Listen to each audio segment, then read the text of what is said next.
Hey everybody, it's been a while since I've done a farm tour, so I thought good to get one back on the books. I got a little sloppy or behind on my making videos, and a lot of that was I had tried using my phone to do that, and while the picture quality was pretty good, it was always just a big headache getting all the material off. Pretty much limited me to a 3-4 minute clip, or else it was giving me grief and getting it exported, and just other problems. Won't go into too many details, but it was making it just, after coming back from the farm, not really in the mood to sit down and spend a bunch of time hassling with all that. Between that, kind of a late spring and a really busy time on the farm, excuses, but I fell behind. So anyway, I got a new setup. This is my first time using it, so hopefully everything works out well. I'm just using a little Nikon Z30, so we'll see how that does. Anyway, I'm right here in my tunnel. Things are going pretty crazy in here. Tomatoes are up to the ceiling. Guess that's probably good 10-11 feet right now. I'm starting to snip off some of their tops because I don't think the flowers up at the top there, I don't think they're going to be ready by the time we hit fall. So just go ahead and clip those off, and then even if we get done a little early, we'll plant out this tunnel in winter crops. So things are going great. We actually have some tomatillos down here that let's even turn around here. These guys are pretty much taking over the whole path. I don't think I'd do tomatillos in a tunnel again. They just want to sprawl way too much, and they're not easily trellised like a tomato. I've never done these in a tunnel before, so it was a bit of an experiment, but I think next time I probably won't do that. We've got ground cherries over on this side, looking good. They're taller than the ground cherries I've grown in the past, so I don't know if it's a variety thing or they're just really liking the soil or the heat from the tunnel, but they're about twice the height that I've typically had, and those are just starting to produce. If you're not familiar with ground cherries, they're in the same family as tomatoes, but they create a little fruit, almost kind of like a tomatillo. Let's see if I can find one here yet. So like here you go down in here, and when these fall off, that's when they're ready. So usually they'll be more of a golden yellow and laying on the ground. That's when they're ready to pick up and eat. So those are looking good. Just starting to get the first few rounds of that.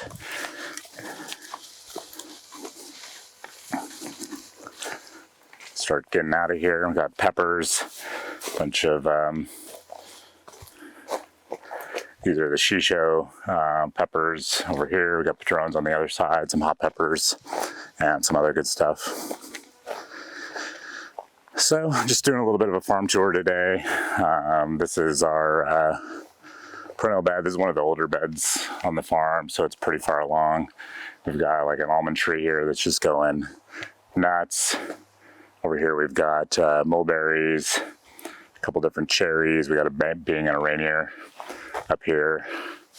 Back here we've got a peach and a nectarine. They had some trouble with the cold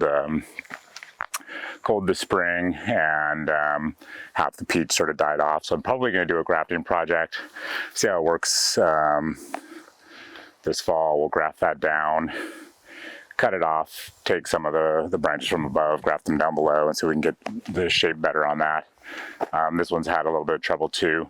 Both these varieties seem to get a lot of leaf curl early in the season, but then bounce back from it. So I don't know how big of a deal that'll be, but it'd be nice to get some more curl resistant varieties. We do have one nectarine kind of growing up in here. Right up in here we have one nectarine on the tree. Didn't really produce much more than that. It's a young tree, and I pruned it pretty heavily, maybe a little too heavily. We got some apples, two different varieties here, gooseberries all along between. Couple Viking berries that haven't produced yet. I'm hoping next year they will. They got hit by deer pretty hard early on. Down here we have some cranberries. That's these guys right here. Going down there, they like the moisture, so I have them sort of down in the bottom of the ditch. And here, this is a native coastal strawberry. Genetically, these were used as half of what sort of makes most of our modern commercial strawberries. And then this will get moved from here this year, but we have a blackberry that's one of our native blackberries, but a selection from that, so it makes particularly big, nice berries. So that's that bed. Then over here, the sunchokes, which from last winter we did a video on harvesting sunchokes. They're looking great this year, growing up behind me. We have two different colors. We have a red bed here, which is a slightly wider bed. And then back over here we have two beds of white. Then over here we have bed where we've been growing some food crops. Got some pole beans just starting to come in. Got two colors here that are kind of more traditional, reddish orange, and then this one, which is called Sunrise, which I really like, or Sunset, I think it is, sorry, which gives these kind of pink flowers, really beautiful. Right in the next bed over here, we have sweet potatoes, some strawberries, and then the next one over there that'll be moved out of here this winter. And then we have some beds that are just getting turned over for winter crops. So we have kaleettes, some of our other brassicas, Brussels sprouts. Here's some larger kaleettes. These are sort of a cross between a kale and a Brussels sprout, and they make a pretty neat kind of Brussels sprout with little kale, like baby kales shooting off of them. They haven't produced yet, but we should start seeing some action there pretty soon. We have some beans just about to come in, some onion crops. These are a bunching onion, and then we've got our red onions really starting to form in here. Some parsley, it's coming in. Down this row, we have some more broccolis, kales, Brussels sprouts, radicchios. Here's some head cabbage starting to form. Some nice cabbage heads here.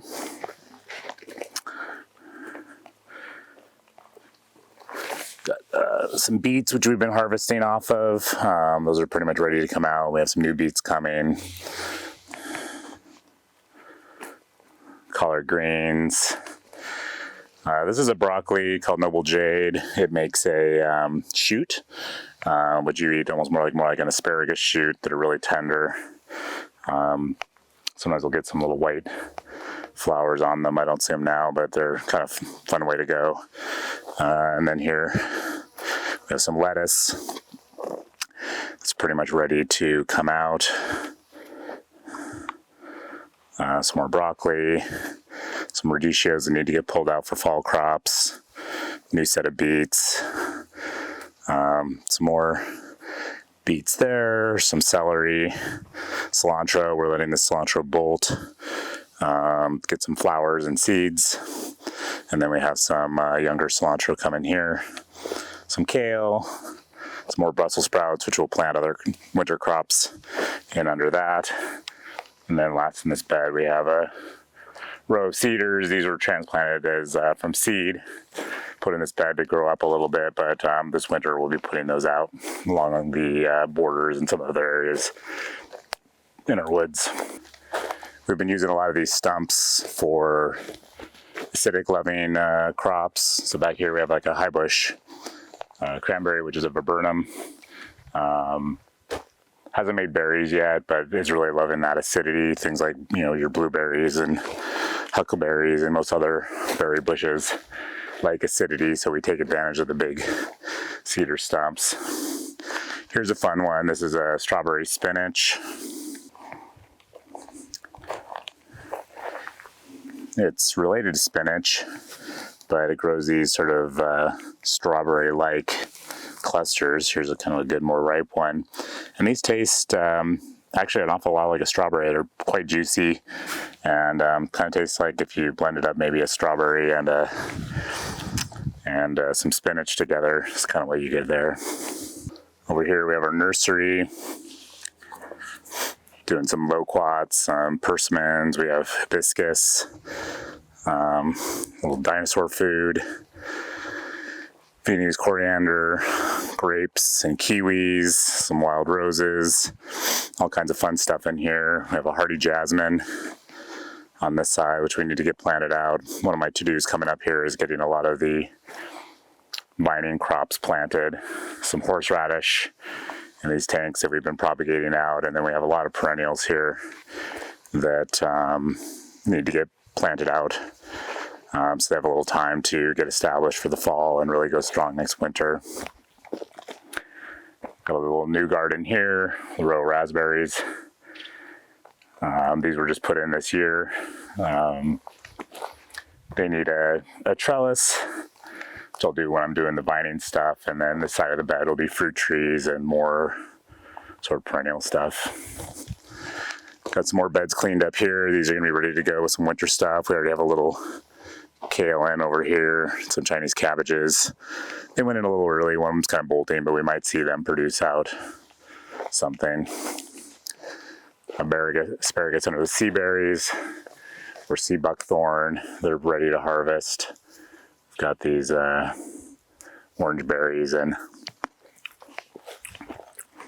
they're awesome. They're really tart, but super nutritious. Then down along here, we put in this new bed. This is all perennials right now. We'll leave probably a little room for annuals along the front, but we'll be planting some fruit trees and larger bushes in here. But right now, this is mainly planted out with echinacea, some pale evening primrose, which is a native here. We've got wild arugula. We got some lavenders, a little bit of rosemary, peony, snapdragons. So all kinds of good stuff in here. A couple sea kales. I think we have 4 sea kales planted in here. So this will start growing out this fall, and this will be totally different next year, all grown in with lots of plants. So this whole area was excavated not too long ago for our power line, which is actually going to be going in this week. It's going to make all the difference here on the farm, being able to just have running water on demand. Got another new bed that we just put in this year up top. This was earlier spring, so it's starting to get a little bit more established. We have some Clipdaga, which is a pretty interesting plant. It's not flowering yet, but gets these big sort of spiny flowers that butterflies and pollinators really like. It isn't edible, but you can see them starting to bud out here. These will turn into spiky balls, and then flowers will sort of shoot out from that, and then dried for flower arrangements are quite pretty as well. Doing some experiments here. We got some hops at the bottom of this fir, which I'm gonna look at letting grow up this exposed trunk. If this one works well, I'll probably do that some more. We've got some gooseberries and currants in here, a bunch of other herbs and mints. We got a twinberry, which is a native, a Chilean myrtle over here. These will get evergreen tree, but they'll get 30, 40 feet tall. So I have that in the back of the bed. And one of the fun things here is we'll get a lot of native plants sprouting up, and then we save these, we'll transplant these. But here we have a mountain ash. I actually have 2 of them, but these will kind of come up all over the place. This one here, this is the Menthicura romana. I'm still learning this one, but it's in the mint family. Just started doing it this year. Pretty little purple blossoms, but a really great mint smell, and great tea plant. So excited to have that going. Planted quite a bit of that out around this year, along with some mountain mint and some other fun stuff. And then down in this bed, we've got oca, which is a Indian tuber in the oxalis family. That's actually related to a native that we have around here on the other side, which is a redwood sorrel. You can see similarities in their leaves, flavor. Both have oxalic acid, so you don't want to eat too much, but really tasty plants. And the tubers are nice on the oca. So I think we started with just a few tubers and have been expanding those out, planting them out. So we haven't really been eating many of them at this point, just trying to get our stock up. Here we have a self-sown elderberry. That's a red elderberry. And then, back in this back layer here, we've got more Viking berry. We've planted quite a few hazelnuts along this row. I think there's 6 or 7 along here, all that different varieties that'll cross-pollinate. This one had almost died back when we planted it, but it's coming back. There's other things back here. This is a sweet Sicily, and a forsythia, which will give really early flowers for the pollinators. Angelica, cardoons, so all kinds of stuff going in the forest layer. We really try to plant all the way back into the forest line. These are a Chilean hazelnut. Haven't grown these before, but they're hardy in our climate. Turn into pretty big trees and will produce hazelnut kind of plants. So it's kind of fun to have those in here with our more European hazelnuts. Here we're about to put in a pawpaw, more comfrey, honeyberries. So lots of stuff going in back here. There's a random asparagus that we put in, was an extra one. Here's some more of the hazelnuts growing here. Got another one of the Chilean hazelnuts over here. So anyway, lots of fun stuff going on in there.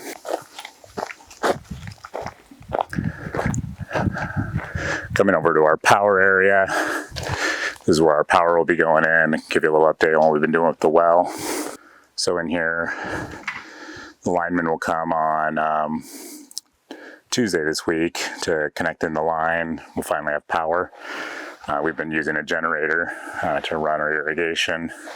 So right now it's a pretty temporary setup where we have a line coming from the gas generator, just a flat tube, over here to some 2-inch pipe, which runs out to the various faucets across the farm. And then starting from, the well, we come out of our well that goes through this box, comes up out of the ground, and fills our cisterns. And so the well is 417 feet deep, and so it's not super power efficient to get a lot of water out of the well for irrigating. So we fill into these cisterns. This also gives us a little backup if the well was ever to fail. We have some backup water. There's a float switch right up in here, so when the well fills the tanks, it shuts off the pump, because the well is set up for pressure shutoff. So as soon as it hits pressure, when that float switch goes, that'll stop. Then we have the 2 tanks joined. I have these set up with fittings where we can release this whole T structure here, repair that if necessary. That comes along here into a valve box, which lets us shut off the water for the 2 tanks. And then we have another setup here with a fitting that can release this structure, and then I can put the water output from our gas, which will be our backup soon, over to our new irrigation pump. These are a pretty nice pump from Monroe that are pretty much pre-set up, but this will be our electric pump. It's also set up to work off of pressure, so as soon as you open a valve anywhere out from this pump, it'll sense the pressure drop and turn on. Next up, I'll put in a filtration system. I have 3 large filters, and then from that, it'll go out to any irrigation switches, and then out to the farm and for irrigation. So right now, this has been running on that the gas pump, and then for the well, we run a generator. So not the most efficient, and every time you want to turn on water, you pretty much have to come over here and turn on these 2 engines, so it's noisy and it's not very convenient. Once the water's on, everybody's running around trying to get that, to make use of that water so we're not wasting gas. So getting this onto power will be great. Down the road, I'd like to look at running on solar. So happens usually when solar is working really well, then that's when you need irrigation. So that might be a good solution down the road as another potential backup. All right, so it's one part of the project we focused a lot on this year. Put in a little lawn here. Generally, I'm not a big fan of lawns, but it is nice having an area where you can take off your shoes and people can hang out, or if you have guests up, or if people want to camp. So we do have a couple small areas that we maintain. Flower tunnels are in full bloom. This is mostly calendula, dianthus, or carnations, some chrysanthemums, and snapdragons, and then we have some society garlic and garlic chives down at the end. Then back here, we have a couple rows of strawberries. One's a ever-bearing strawberry, so it's still producing. The others have finished for the year. And then we have some zinnias, marigolds right down here. Let's see if I can get a shot of this. We have some amaranth through here. Some nasturtiums that went in a little late. We get this Bedelia coming up all over the property. That's an invasive weed here, so we'll pull that. In fact, I'll just grab that right now. No good. Got our celosia, some other goodies here. All right, making our way through. So this whole field block behind me will work on this fall. Have that ready to go in the spring. That was something I wanted to do this spring, but just really ran out of time. Down at the end here, we're growing some other crops. We've got squash. These are all summer squash. They've been pumping. We've been a little behind on eating all our summer squash. And then we have a row of potatoes along the back there. And then I use this also as a sort of tree nursery down the end here. I don't think it will be that forever, but it's a convenient place to put stuff. Here we have some Oregon ash down here. And yep, Oregon ash. And then these are shagbark hickory and black walnut seedlings. They're looking a little stressed. It's been pretty hot down here for them, but most of them have been sticking in. Some red alder, which we'll use to reestablish, maintain red alder. We use red alder for cooking wood and firewood, so I always want to make sure I've got a good supply of red alder getting replanted. And then some native willow down here. This is a pretty low water part of the garden, so it's a little parched. Some thimbleberry, which is a native, aronia or Viking berry, some native crabapple, native big leaf maples, and then we've got a few bay leaves that we've grew from cuttings. These are the 4 that have lived and look like will actually turn into nice little bay plants. So that's our sort of mid field. So then we'll kind of make our way down towards our lower area. This is sort of getting progressively less worked, where we're starting to make some progress. These are mostly very young gardens. Behind me here, we usually call the triangle bed. That's got some mountain mint. Right now we're growing a few winter squash and pumpkins in there, some strawberries, some other things that'll all get planted out this fall. Shade feels good. And then as we get down in here, this is where we've been putting in some blackberries. We did sort of a swale here, but they're not really meant to swale as much as they are to sort of slow and direct the water. So these are all on a 2 to 3% grade, which will pretty much let the water kind of roll down as it zigzags down the hill. Just slowing it down a little bit. We were getting some erosion issues there, so just kind of wanted to wash down the hill. And then up on this hill here, we'll do raspberries. We'll see if that'll be this winter project or maybe in the spring. Plant that out, and that'll be great. And now we're getting down to the full-on bottom side of the farm. These are a lot of areas that we haven't really worked on too much yet, but are starting to come in. We've got back over here a field. This will be left and maintained as a sort of meadow area. We might plant some widely spaced fruit trees here that'll let the meadow grass go underneath. I want to plant a lot more native wildflowers in this area, but right now it's really just been sort of reestablishing that land. Maybe next year I'd like to get some sheep that we can have help get that reestablished with some light grazing, rotational grazing. Do a little bit of that. And then up here we have cover crop going in. This will all get planted out into some of our longer season flowers and larger flowers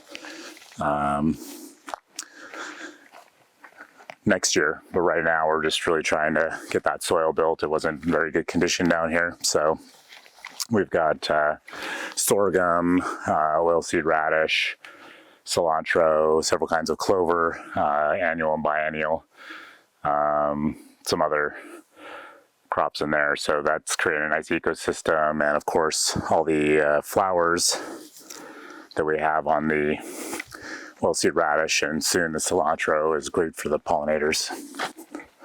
So you can kind of see the diversity that we've got going in here. Here's some of the cilantro. Looks like it's just about to start blooming there. And then we've got sorghum, which is the one that looks like the corn. Oilseed radish is putting on blossoms. Whole field, there's quite a few blossoms in it right now. And then of course the clover there is understory. So gave it some fertility this year. Cover cropping it, we'll let all that die down, and then we'll probably work on those fields in the spring. Here's Elliot. Hey Elliot, wanna say hi? Wanna say hi? Yeah. Go. Oh, there she goes. All right, so that's most of the sort of farm areas. Guess worth mentioning, we just are doing kind of a little fun experiment up here. We got some wheat growing, about ready to harvest. Actually, it turned out pretty nice. I think we'll at least harvest enough probably to make a loaf of bread, maybe some crackers. But I like having the wheat growing and seeding on the property, even if we're not necessarily using it. It's a good ground cover, and always is nice to have that seed in our seed bank. Then we've been working on this new area behind me, so we'll have a nice little seating area. We've got a fire pit back in here. We've got little cooking areas, place to work, cooking for ourselves and the guests, and then small little cabin.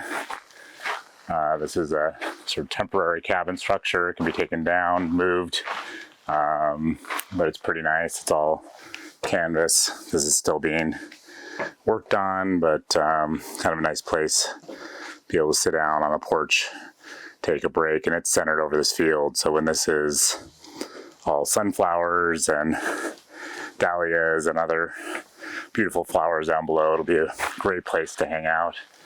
And we'll have a orchard sort of around this area when all's said and done. Up here on this back bank as well, where the wheat is, that'll be all orchard sort of surrounding this, which will cool things down. It's a little hot in this area right now. So that's going pretty long. Just really wanted to get a new video going with the new gear, try it out, give everyone an update on how the farm is going, and with a little luck, we'll see. Hopefully get a nice cadence going with videos again. I've actually had this camera for a little while, but we just had,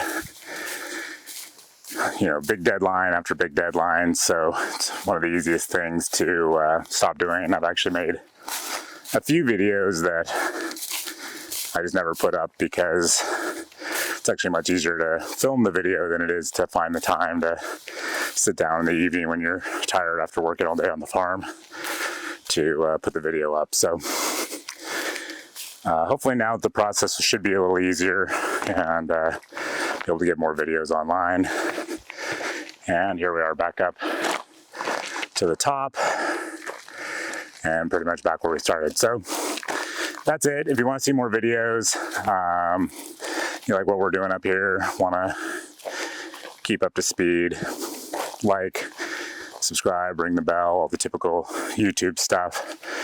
And hopefully we'll see you soon for the next one. Take care.